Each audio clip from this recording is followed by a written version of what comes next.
Hello and welcome to this new video. In this video I will start a new series of videos, and this series will be based on the foundation of computer science. The idea is simple: to explain, to showcase, to discuss the most fundamental ideas behind computer science. I do this video because foundations are the most important thing you can have. And what I notice is that many people try to get into specific subfield of computer science, such as computer security, without having the foundations. Now, if you do not have the foundation, it's gonna be extremely harder to get into, for example, computer security or development or DevOps, whatever field of computer science you're interested in, database, distributed system, whatever it is, you need strong and solid foundations. And the objective of this series will be exactly that, to build a strong foundation for computer science. In this first video, the 00 video, we discuss the bit. In particular, this video will be structured as follows. We will start discussing what is exactly a bit. Then we ask ourselves, okay, but why do we need a binary system? Like, what is a binary system and why do we need it? And then we will finish with what is the meaning of a bit? How do we give meaning to bits? These are three fundamental questions that you can ask to start off your journey in computer science. I hope it's interesting and you get something back. In case, leave me some feedback in the comments, show some support, I appreciate that. So we can start in the discussion by asking ourselves, okay, what is a bit? Now, you've probably been told many times that all data you store in a computer, all data you interact within a digital system like a computer, a modern computer, at the end, eventually, is stored as a sequence of zeros and ones. This is the idea of a bit. This is where the idea of a bit comes in. What is a bit? In its most simple description, a bit is a slot, a place where you can put either a 0 or a 1. So it is like a slot. It does not matter where. It could be on a piece of paper. It could be an address within a computer memory, like very sophisticated or not so sophisticated, such as a piece of paper. It's like, just imagine anytime you have a slot, a place where you can write into this place, and you can write either a 0 or you can write a 1. Only these two symbols, and this is really, really important. If we have a slot, a place where you can write a 0 or a 1, then this is a bit. This is the idea of a bit. A bit, therefore, is a placeholder for binary digits. And this is why we can also call this a sort of binary slot. I like to call it a binary slot because the idea of a slot makes us sort of intuitively visualize a sort of like a place in the world where you can put stuff.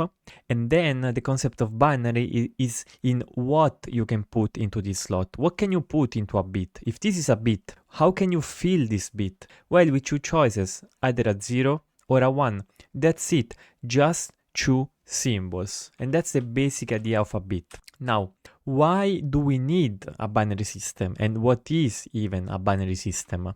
Now, when we learn about computer science, as I said, we are often told that everything within computers is memorized with bits, that is, with sequence of 0 and 1s. So like, we don't have just a single bit. We couldn't do computer science with just a single bit. We have a sequence of bits, a sequence of places where you can memorize 1s and 0s. And we are often told that in computer science, that's all there is, just sequence of zeros and ones. Modern computer architecture, for example, do not work with a single bit. Rather, they work in multiple of bytes. So the most atomic unit you can address within a computer memory typically is not a single bit, rather it is a single byte. And a single byte is defined as 8 bits. So when we have 1, 2, 3, 4, 5, 6, 7, 8, this is a byte. This is 1 byte. And of course, we can fill it with like 0, 1, 1, 1, 0, 0, 1, 1, or with many other combinations, as long as in each slot we either put a 0 or a 1.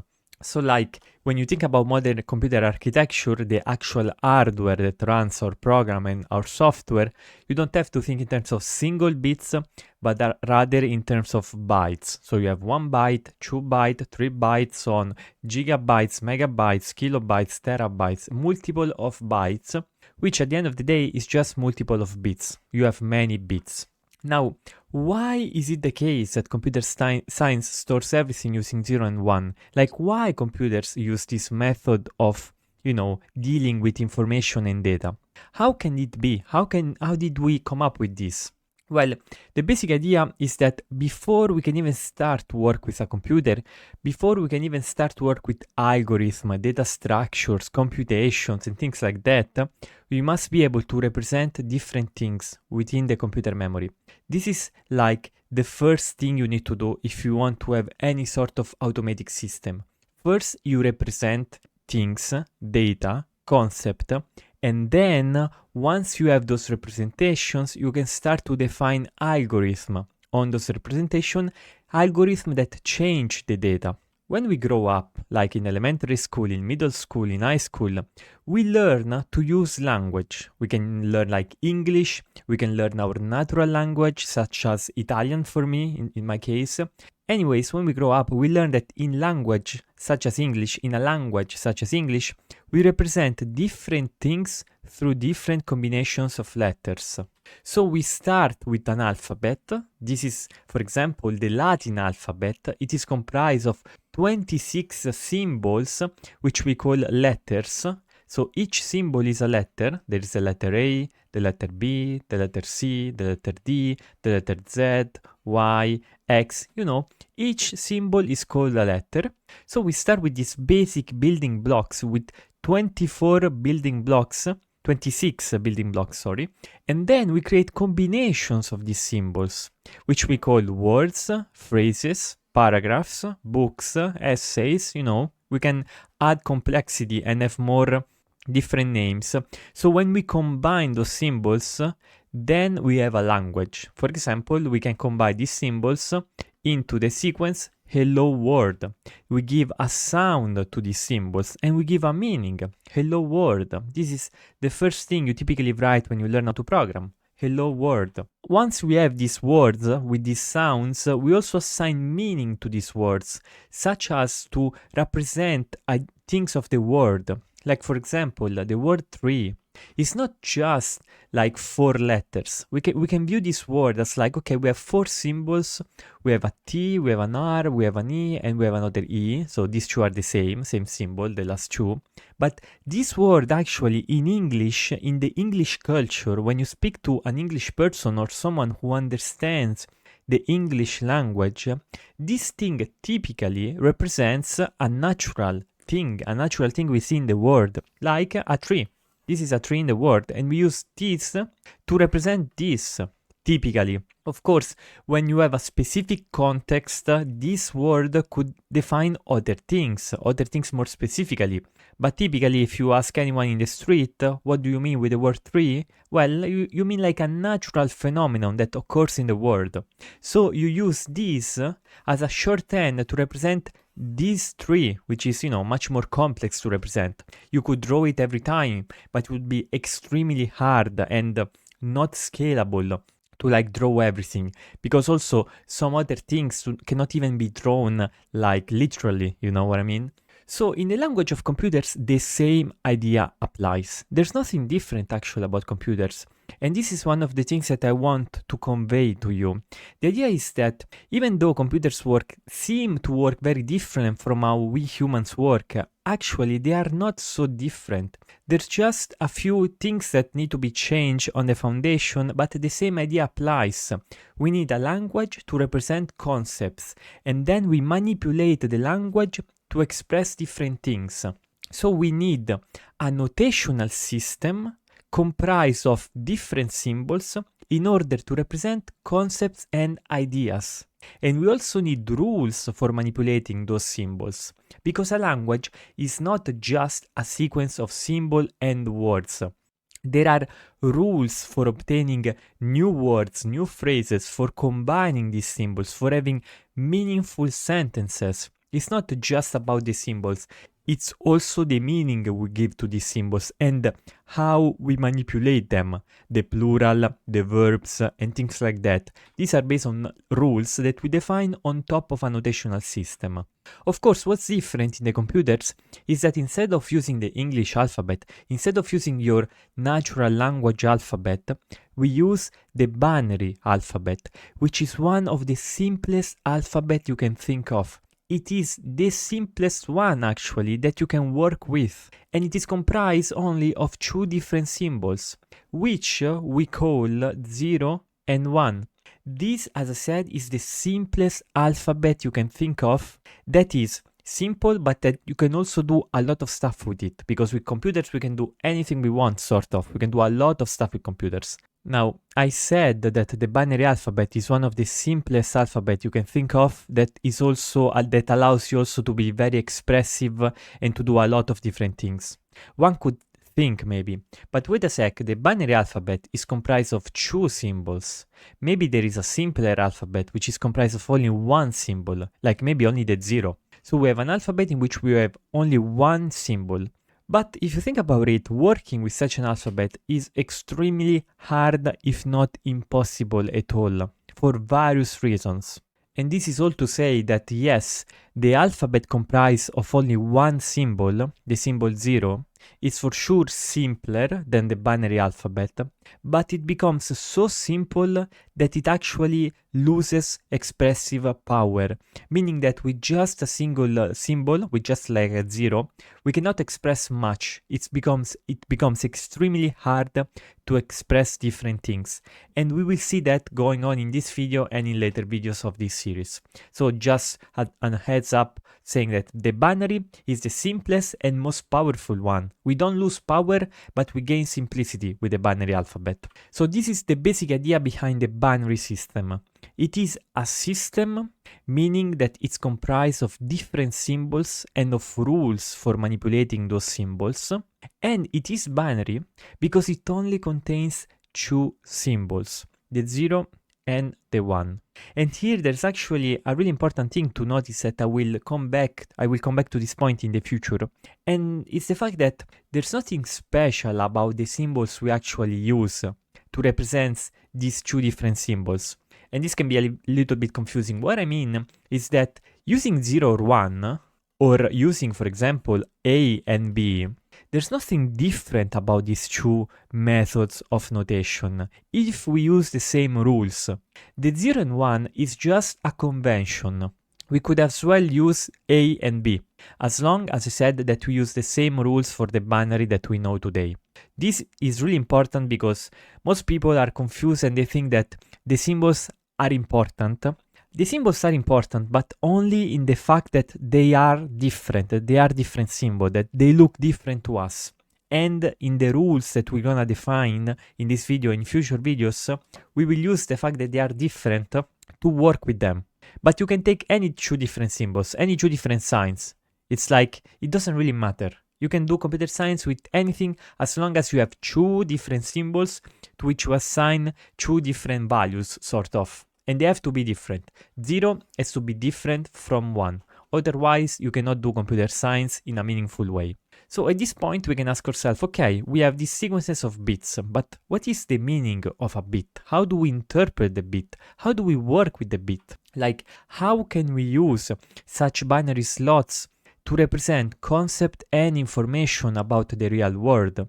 Because as I said, in natural language such as English, we use like tree to refer to a natural tree most of the time. So we assign to this sequence of symbol this particular meaning.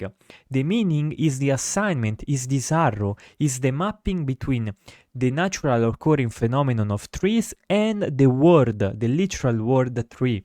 So this is the basic idea of natural languages, but how does that apply to computer science and to the words of bits? Now, let's ask ourselves, how many things can we represent with just a single bit? Well, by definition, a single bit can contain only two values, which are 0 and 1. This means that with a single bit, we can at most represent only two things. We can assign to the 0 bit a specific meaning, so like a specific thing, and to the bit 1 another thing, a different thing. So we have two things. Now notice, I did not specify what things they are. They could be many different things. Notice here I did not specify exactly what we were representing. So for example, if we want to represent emotions, we can define the following mapping. 0 is mapped to the emotion of sadness, and 1 is mapped to the emotion of happiness. Of course you might ask, but wait a sec, we have way more emotions than 2. We have like anger, we have resentment. I mean, I don't know how many emotions we have, but definitely more than 2.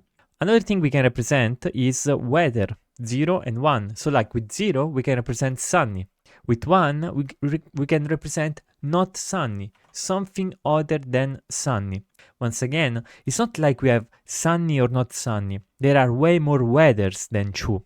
So as we can see, with a single bit, our representative power, our power of representation, is limited to 2 different things. What if we want to make our representation more descriptive of the real world? Like, what if we want to represent like more complex concepts? Or we want to represent better a concept like emotions?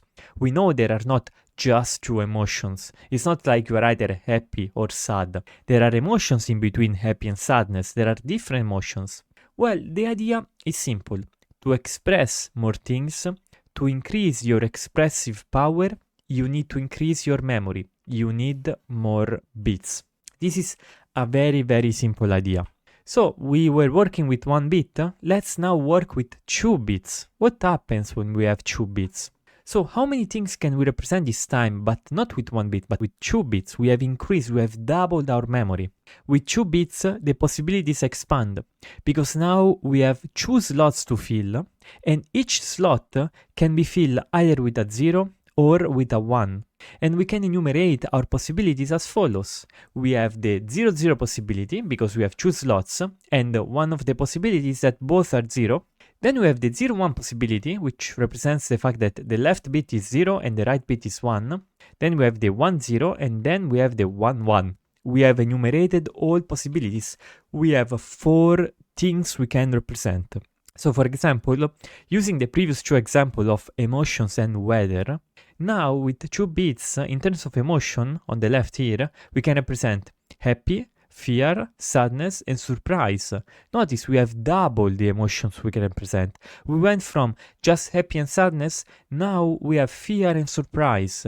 And with respect to the weather, now we have 2 more options. We have sunny, stormy, cloudy, rainy. Once again, is this enough to represent all the possible emotions and all the possible weathers? Well, maybe not. And what do we do if that is not enough? Once again, we increase our memory. We go from 2 bits to 3 bits. Let's once again ask, how many things can we represent with 3 bits? Well, with 3 bits, we can represent up to 8 different things. Because we have 3 slots, each slot can represent 2 things, so we start from 0, 0, 0, then we go 0, 0, 1, 0, 1, 0, 0, 1, 1, then we go up here 1, 0, 0, 1, 0, 1, 1, 1, 0, 1, 1, 1. Of course, the way you enumerate these possibilities, I will talk that in a future video. But for now, as you can see, all the possibilities are here, and they are 8. We have 2 here, 2 here, 2 here, and 2 here, and we have 4 rows, so that's 2 times 4. That's 8 possibilities. So notice that from going to 2 bits to 3 bits, we have literally doubled our expressive power. Remember, with 1 bit, we could represent 2 things. 2 things. With 2 bits, we could represent 4 things.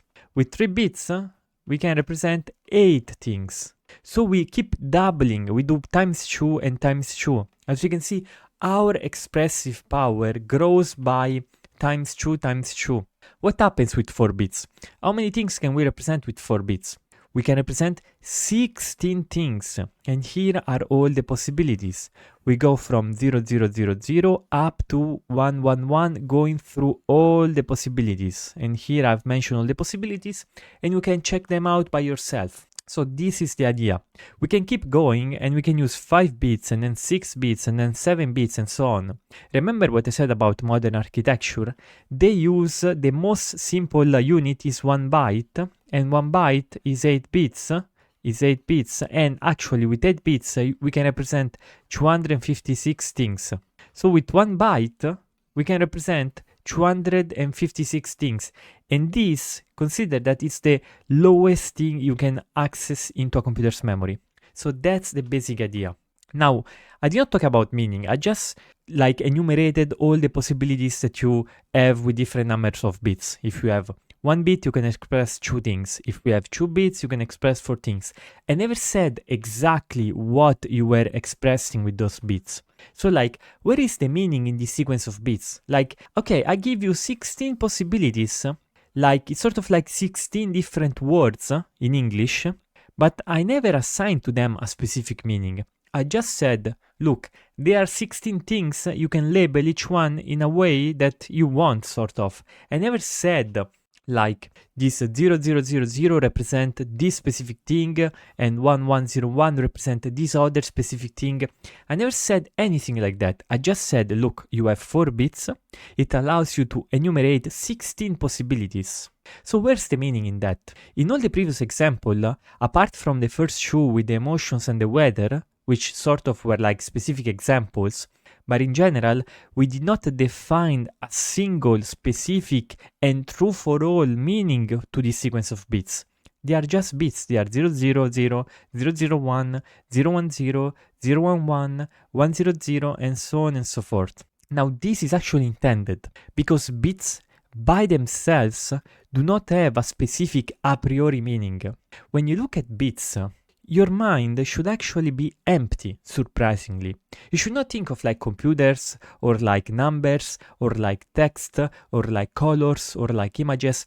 By themselves, bits are just sequence of symbols, and what you can obtain by them is just the alternating between the 2 different symbols, which are 0 and 1, but as I said, we could as well have had AAA, AAB, ABA, with other 2 different symbols like A and B, not necessarily 0 and 1. You just have alternating sequence of different symbols, because bits by themselves do not have a specific a priori meaning, and this is really, really, really important. It is us, as human beings, as engineers, as computer scientists, as programmers, that assign meaning to those bits, depending on the domain we are interacting with. It is humans that give meaning to these bits, and this meaning depends on the application, on the domain we are interacting with. For example, when we do reverse engineering, we are in a specific domain, and therefore we give specific meanings to the bits and the bytes we are interacting with. If instead we are trying to decode a PNG image, we are in a different domain and we give different meaning to those bits. There is no single true for all cases meaning to the bits.